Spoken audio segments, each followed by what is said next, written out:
March 4 today, Tuesday, and may bagyong parating.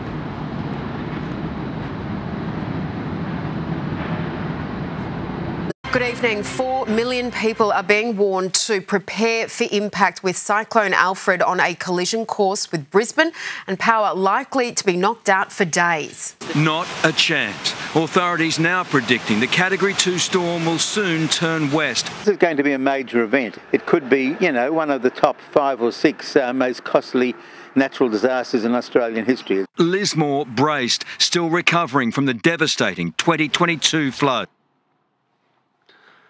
So, today is Wednesday, March 5, 3:40 p.m. And dito nga sa Brisbane, ina-announce nga nila since last week pa na magkakaroon nga ng bagyo or cyclone yung tawag nila dito sa Australia. And it will be a Category 2 cyclone na magde-direct hit dito sa Brisbane City. Very rare na magkaroon ng bagyo na direct hit dito sa Brisbane City. And I think decades na yata yung nakalipas since nag-hit yung bagyo dito sa Brisbane. So, mga tao medyo nagpapanik na. So, sa grocery is wala na ganong mga itlog, mga flour, mga breads.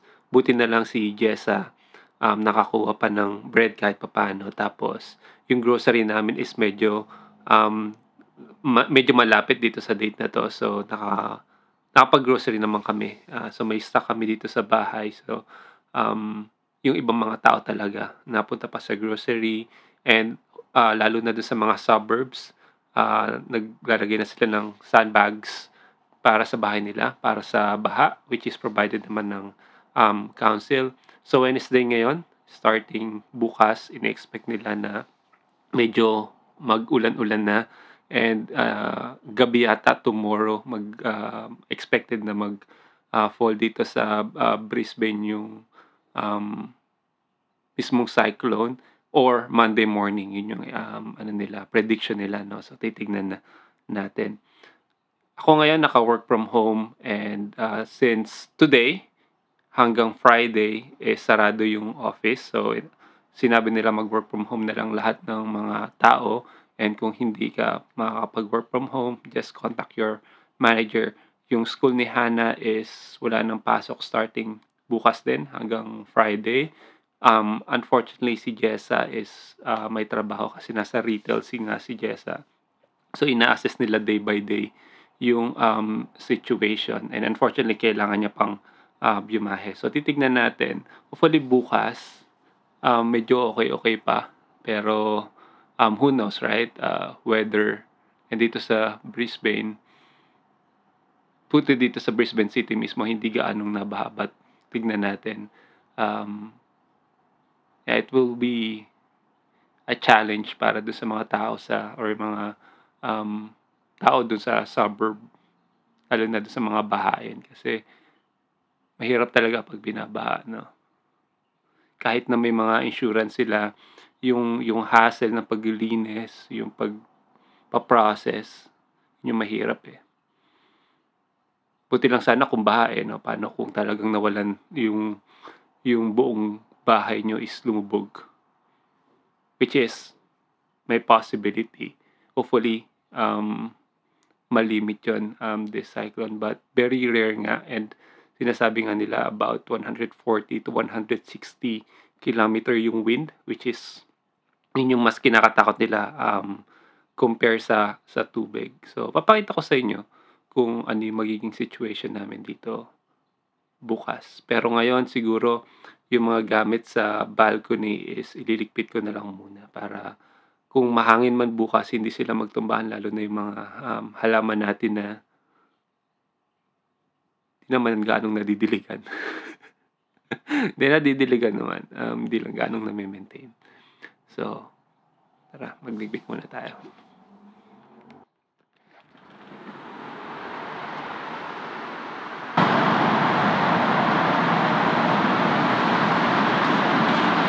Mga sinampay pa pala tayo dito.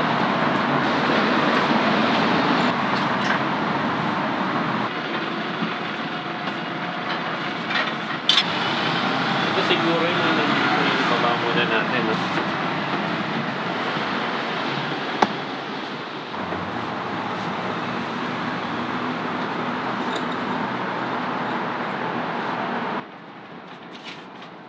Babaan natin lahat to kasi magtubahan eh, no?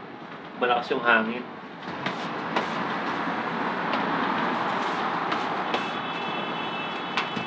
Actually ngayon medyo makulimlim na nga. Wala pa namang gaanong hangin, pero makulimlim na, tsaka naambon-ambon na. Itong salamin na to yung medyo natatakot si Jessa kung mababasag. Mukha namang matibay. Or lagyan siguro ng ng tape. Para kung sakaling mabasag, wag naman sana. At least may nakasuporta, hindi maano yung glass.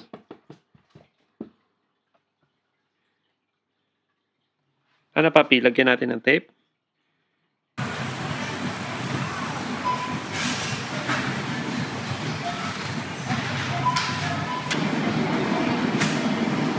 Ayan, walang laman. Bus. Mga fruits yan eh, normally nandiyan. Dito yung mga tinapay. Ayan, wala nang bread. Bus na. See? Alas 6 pa lang ng hapon yan. Dito yung mga sibuyas, mga patatas nandyan. Ito, mga tomato. Wala na rin. Gusto talaga. Ito yung mga meats nila. Wala na rin mga meats. Sibo. Mga tinapay. Wala na rin. Mga kape meron pa, syempre.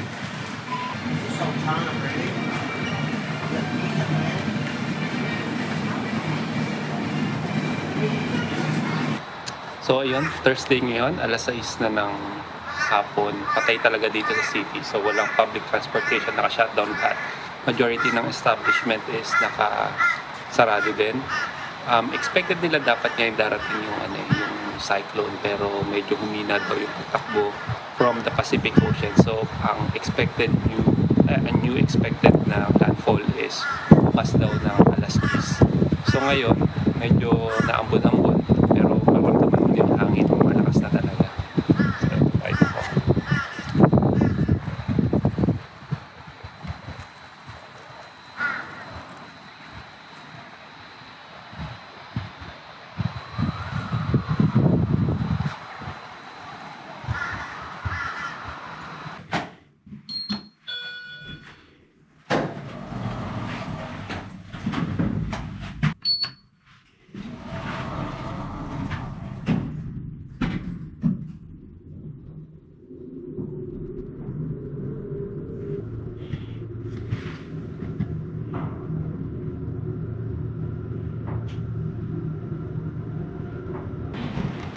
So, alas 8 na ng umaga, Sabado, at sinasabi nila na ngayon daw magla-landfall yung bagyo. Good thing is yung cyclone category 2 is naging category 1 siya before mag-hit dito sa Brisbane City. Unfortunately, yung mga kabayan natin sa Gold Coast and bandang south ng Brisbane is medyo talaga tinamaan sila, and malakas talaga yung hangin.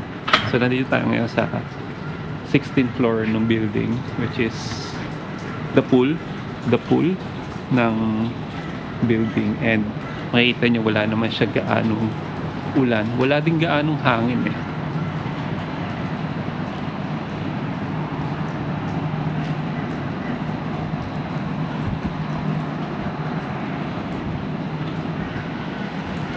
So yung category 2 nga is naging category 1. So humina yung hangin tsaka yung ulan.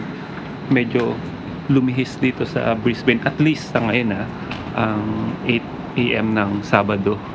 Nangyari kasi is nagpabalik-balik yung bagyo.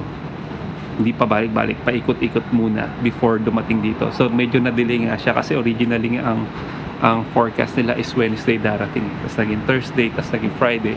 Tapos ngayon landfall na siya ng Saturday dito sa mainland, at least dito sa Southeast Queensland, sa Brisbane, Australia.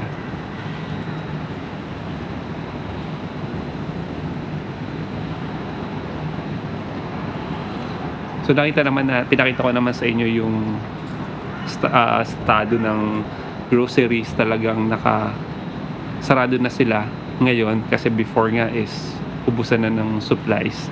Tapos pati yung mga gasoline stations sarado na rin.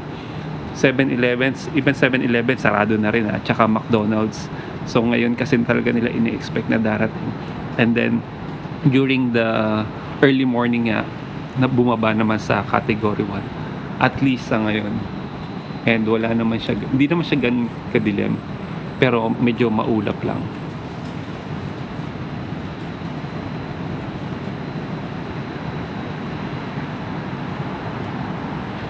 Pinag-i-stay lahat ng tao, similar dyan sa Philippines, no? Pinag-i-stay lahat ng tao sa bahay nila, or at least sa safe place. Yung mga parking, mga indoor parking, majority is free kung sakaling bumahaman or kung ano man, worst comes to worst. Pero ayun, buti na lang is hindi gaano tatama dito sa Brisbane City. But mga nasa south nga, sabi ko sa inyo, is medyo naapektuhan sila. And makikita nyo naman sa balita yun. Magpapakita ako siguro dito ng konting snips ng mga balita nangyari.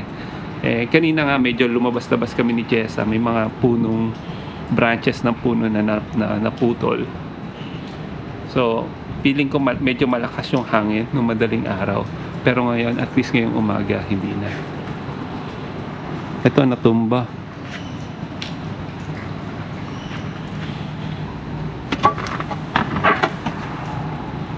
Hindi natumba.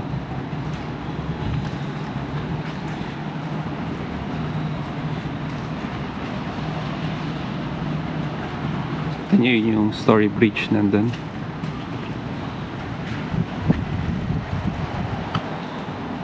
Hopefully hindi na lumakas. Hopefully ganito na lang, na parang normal na rain lang siya.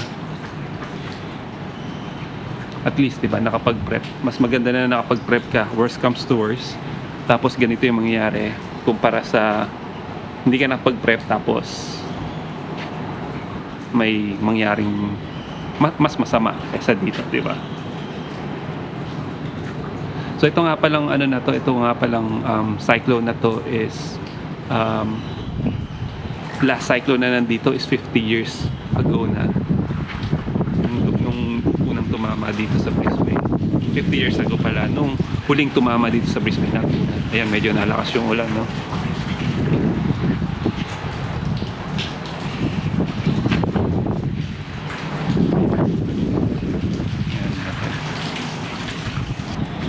Ayan, pasok tayo dito sa gym.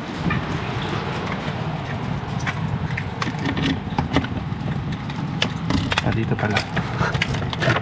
Hindi ko pupunta dito, no?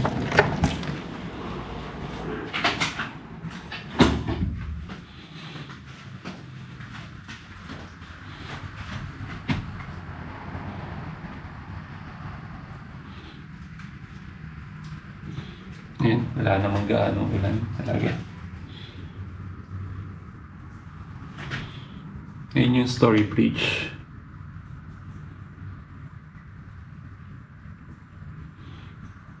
Normally, kung talagang malakas ang ulan, yung river is aakyat or tataas. Sana naman hindi tumaas, no? Kasi minsan yung ulan is nandun sa medyo upstream ng river, and then kahit walang ulan dito sa Brisbane, tumataas yung river. But public transportations, kasi may ferry dyan na for public transportation is naka-cancel na lahat, pati trains, pati buses, cancel na lahat. So wala talagang public transportation ngayon dito sa Brisbane.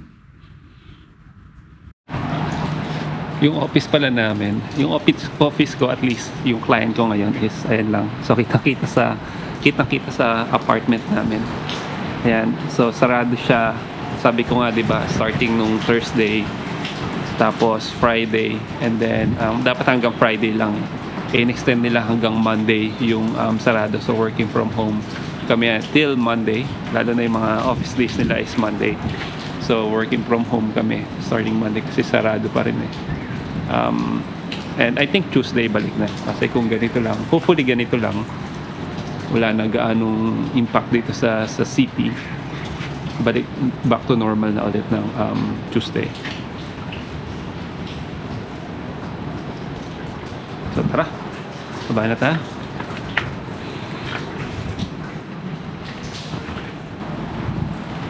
It's now 4 PM dito sa Brisbane, Saturday pa rin.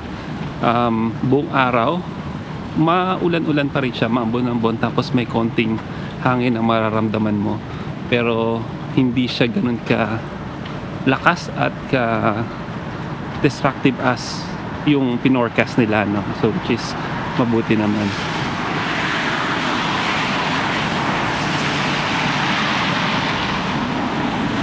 May pakonti-konti pa rin mga sasakyan na bumabiyahe, although majority ng establishment dito nga sa Brisbane City is sarado. Kahit yung pinaka main mall niya sa Queen Street Mall is sarado. Nilalakad ko lang si Papi saglit para hindi ma-board sa bahay kasi medyo visit ambon lang naman, kaya naman.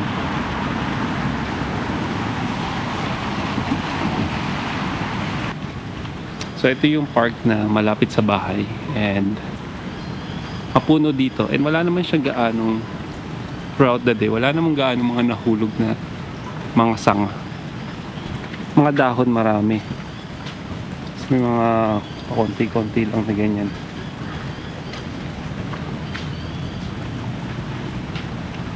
But big branches wala dito, at least dito sa ano na to, sa part natin ng park. So ayun nga, yung expected nila na malakas na hangin na makapagpatumba ng mga puno, even dito sa city, kasi sa ibang lugar talaga may mga punong natumbe. Hindi naman naging ganun, so thank God.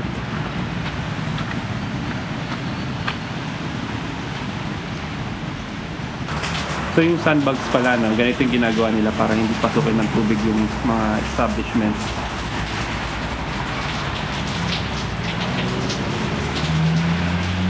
So inaharang nila para minsan nga nilalagyan muna nila ng plastic tapos pinapatong yung sandbags. Ayan, ganyan lang yan buong araw. Pati yung itsura ng panahon, ganyan lang siya buong araw. Tapos 4 na ng hapon. So tara, uwi na tayo.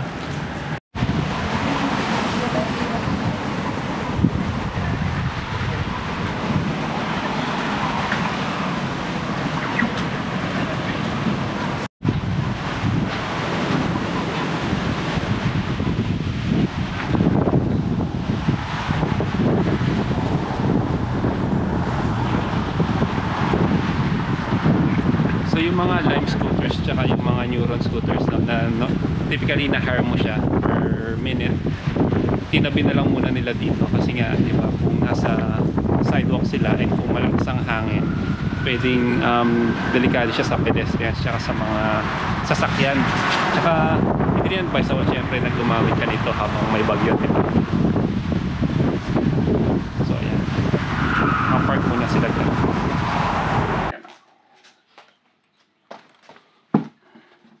So ayan, no, bahay na tayo. So buong araw nga ganun ang panahon. Sana hindi na lumakas yung hangin tsaka yung ulan. Pero the whole day consistent siya na ambon tsaka medyo mahangin, but not destructive, mahangin, at least dito sa city. Kasi alam ko sa ibang part is medyo naging destructive siya, lalo na sa south ng Brisbane. So hopefully, ganyan na lang po siya, no? And nag-downgrade na siya sa cyclone, tropical cyclone. So hindi category 2 yung dumating dito. So maraming salamat and thank God. Ayun lang po, maraming salamat, at kung ingat po kayo kung nasan man kayo at kung ano man ang ginagawa niyo, lalo na sa ganitong panahon. Hindi na pala namin siya tinipan. Hindi na namin tinipan kasi hindi naman dito. Ingat po kayo. Bayu.